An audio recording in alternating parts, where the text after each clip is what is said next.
जुन चाहिँ सेटिङमा छ, जुन टाइमको छ, तर अहिलेको जेनेरेसनले पनि रिलेट गर्न सक्ने छ।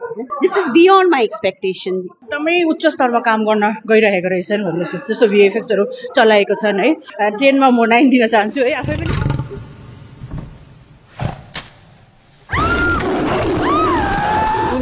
तुलनात्मक छैन, यो अतुलनीय छ। यो चाहिँ सुपर क्लासिक भन्छ। यसमा इतिहास लुकेको छ, संस्कृति लुकेको छ, नेपाली भाषाको कला लुकेको छ, डायलगहरू एकदम स्पष्ट छन्। सिक्किमको मुभी पनि भन्न सक्छौँ र यतिको स्तरीय मुभी यहाँ यो ठाउँमा सुटिङ भएर निक्लेको थिएन। म 8-9 त दिन्छु। यो क्षेत्रमा यतिको प्रोडक्सन भएको थिएन, यतिको आजसम्म बनिएको थिएन म भन्न सक्छु।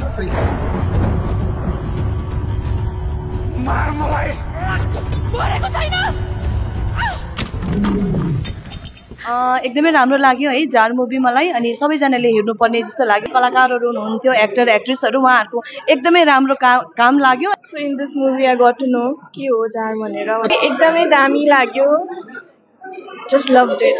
वर्डहरूको मिनिङ थाहा थिएन, जस्तो जार भनेको के हो होइन, सो थाहा थिएन।